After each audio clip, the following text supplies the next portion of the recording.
KDWN 720 AM in Las Vegas.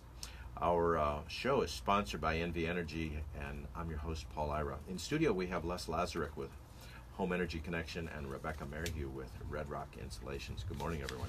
Good morning. So we were talking about doing inspections and how we get these inspections done and air seal. Let's talk a little more about air seal and how that works and what it does for your home, Rebecca. Well, again, we're closing windows. That's what's happening. And if somebody, if we went over there and opened up the window, and someone said, "Hey, what are you doing?" Well, let's shut some of these. How many people want to go over there and shut their windows and doors? People don't leave their windows and doors open in Las Vegas. It's too hot. It's the same aspect as as going in and we're sealing up windows in their attic, and these bypasses. And the other thing that's funny is if you're interested in this, you should just open up that hatch and take a look and be surprised that even that hatch is not insulated. Mm-hmm. So how big is that hatch? It's pretty big. It's 22 by 30 or somewhere in there, and it's just a big hole. Right. It's like there's a window right there open, and that's really what happens is if we could tighten up this envelope, in the attic, and then add more insulation, and it's actually performing, it just changes the whole house. It really does. The comfort, your bill, it's amazing. So and Les knows a lot about that too with his audits, because again, it's a system. It's a system of things on how a house performs, and I'm just one of many systems. And so when Les comes in, or if you're really interested in how your house can perform as a whole, you kind of get a breakdown of a menu of items that could be looked at, and that you could see what you want to work on or what you feel is affordable. And insulation compared to HVAC, replacing windows, it's probably one of the most cheapest things you can do to make your home efficient. But Les can touch up more upon an audit. I was going to follow up. Just Rebecca mentioned it, uninsulated attic access. It sounds so trivial, this roughly 6 feet. But on a 1,000 square foot home, that's roughly being uninsulated drops the overall R value of about 12% on a 1,000 square foot home. So that's pretty dramatic. And then also what Rebecca was talking about, and just to follow up with poor installation quality, ASHRAE, the group that does air conditioning, the air conditioning engineers, their study was a piece of batt or blanket insulation that has a 3/4 inch gap drops the effectiveness close to 70%. So, and we can see that with thermal, where we can look at a ceiling and oftentimes we'll see the wood is performing better than where it's supposed to be well insulated. And it might be a 10-12 inch batt there that's just not installed properly. Following up though, what tools do we use to evaluate? I mentioned thermal imaging. We can get a good idea of the installation quality or the performance of the insulation. Tying that in with what we call a blower door, which is now required on all new home construction. We've used it for Energy Star homes for a couple decades. That helps us pinpoint where the home is leaking. Where is it most critical? Where is it going to be most cost effective or accessible to even deal with it? And again, what's most cost effective? Air sealing and insulation is hands down where we're going to be looking at. Other tools that we'll be using is how do we test to see if our ducts are super leaky, that we're not, and this follows up with the home as a system. We can have a whole lot of air leakage, heat gain, but we may be losing duct leakage. So complaints about a hot room, oftentimes it's not just the insulation. It could be air leakage, it could be airflow, duct leakage. Many of these all contribute. Poor quality windows, high solar gain, heat gain. Single pane windows in your doors, being able to see light around the edge of your doors. I have these issues in my house. I have the old doors.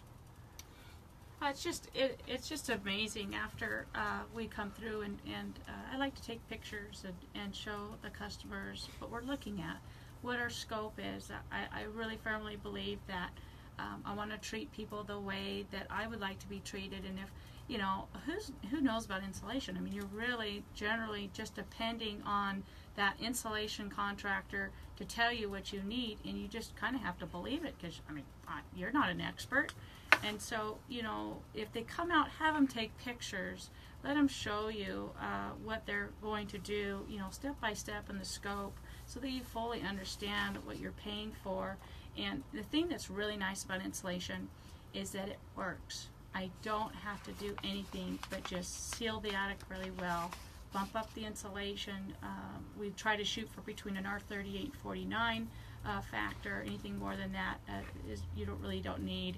And what that kind of means is between 12 inches to 16 inches of thickness.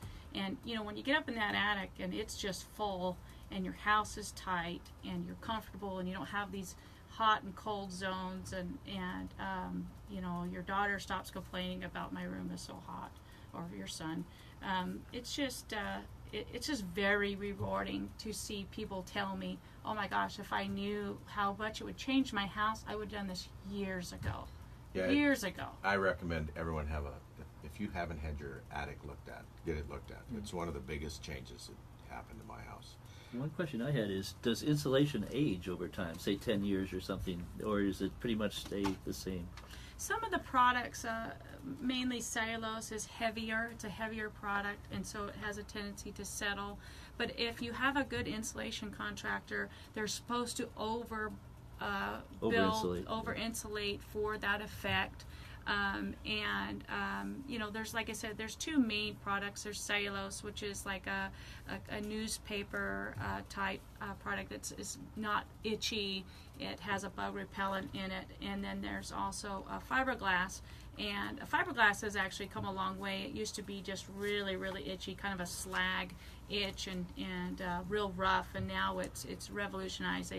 They've building science behind it has changed a lot. So it's that product it does very well insulation-wise too, and it's a non-combustible product. So both of them can be used as long as they're blown to the manufacturer's specifications.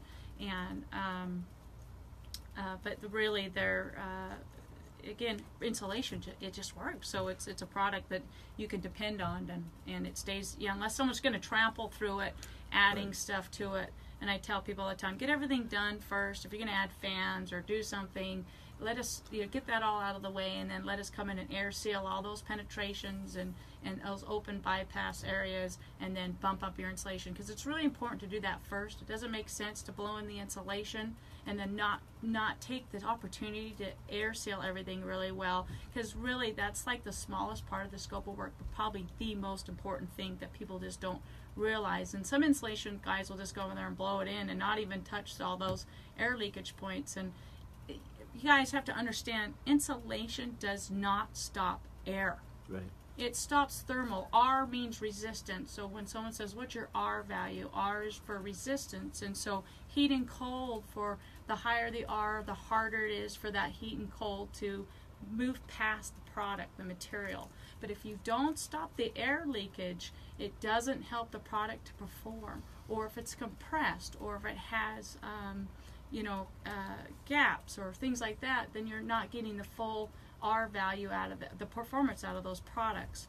And so, highly suggest air leakage, bump up the insulation, have Les come in beforehand, do an audit, and you can decide, what factors you want to fix in your home. And the thing that's nice is you get to choose. You get a menu of things that you can say, insulation is, it's X amount and it's affordable, or maybe I need to tighten up my ductwork, or I need to lower my ducts. I can do that, and then encapsulate them in insulation. That's a whole nother thing you can do. But it's just, you got to do it. There's a lot to be done up in there. Oh yeah, so that's great. We'll talk more about that when we come back. Shades of Green on KDWN. We'll be right back.